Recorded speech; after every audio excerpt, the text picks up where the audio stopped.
होली की आत्मा।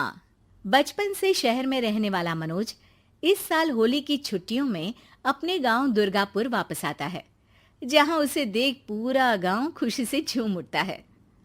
जब गया था तब इतना सा था और अब देखो कितना बड़ा हो गया है।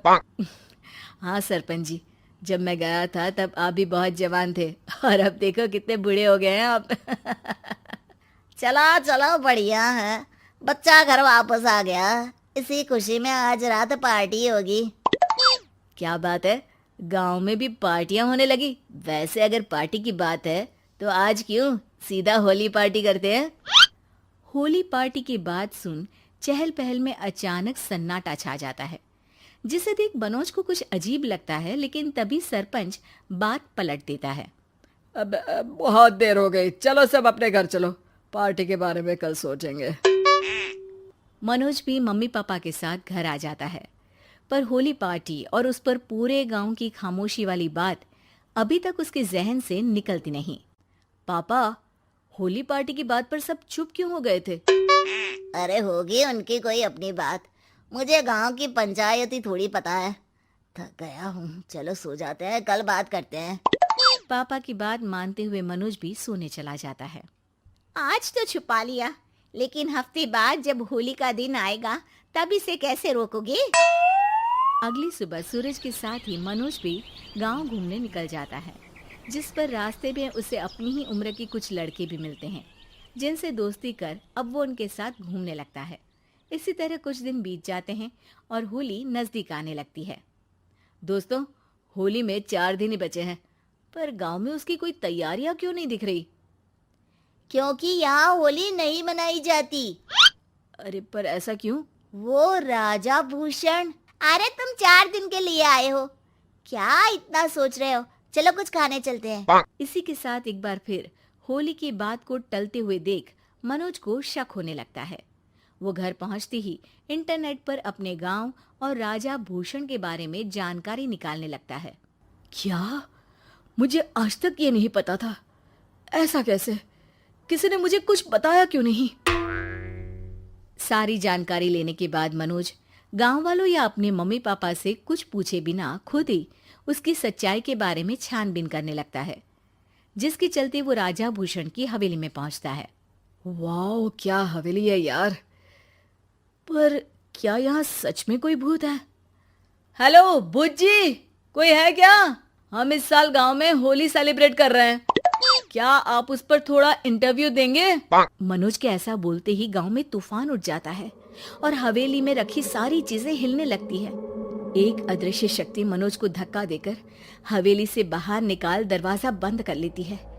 ये सब देख मनोज हैरान रह जाता है। क्या अभी मुझे हवा ने धक्का देकर बाहर निकाल दिया? मेरे होते हुए इस गांव में कभी होली नहीं मन सकती, इसलिए दोबारा ऐसी कोशिश भी मत करना, अंजाम बुरा होगा। आवाज सुन मनोज हैरानी से इधर उधर देखने लगता है, पर उसे कोई दिखाई नहीं देता।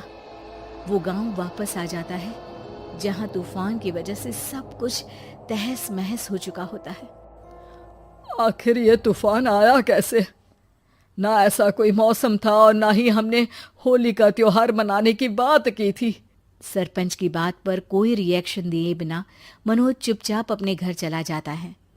इस तरह देखते ही देखते होली का दिन भी आ जाता है और मनोज रंग लेकर गांव में निकल जाता है, लेकिन गांव पूरी तरह खाली होता है। अरे त्योहार का दिन है, धूमधाम की जगह मातम क्यों मनाया हुआ है? मनोज की आवाज सुन सब अपने घर की खिड़कियां खोल के घर के अंदर से ही उसे वापस जाने के लिए कहने लगते हैं, पर वो किसी की नहीं सुनता। तुझे पहले भी समझाया था, अगर होली खेलने की कोशिश भी की तो अच्छा नहीं होगा। अरे बात मान लो बेटा, तुम्हें सच नहीं पता। मुझे सब पता है।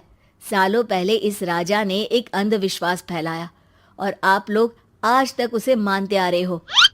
अरे बेटा, जब तुम पैदा भी नहीं हुए थे उससे भी बहुत पहले से इस गांव पर होली का श्राप है।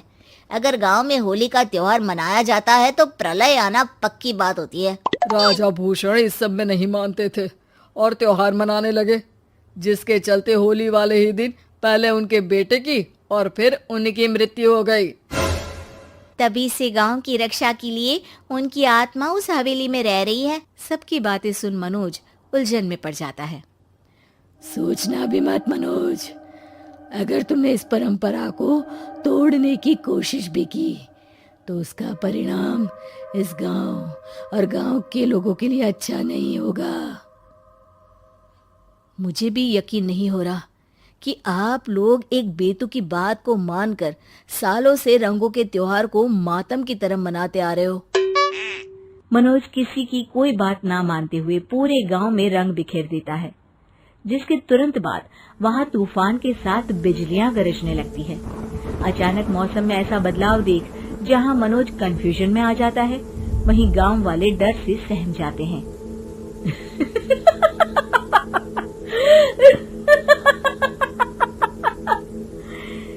इस लड़के ने हमारे जैसे सिर्फ अपने स्वार्थ के लिए नहीं बल्कि पूरे गांव की खुशियों के लिए यहाँ होली मनाई है, जिस वजह से अब इस गांव पर होली का श्राप टूटता है।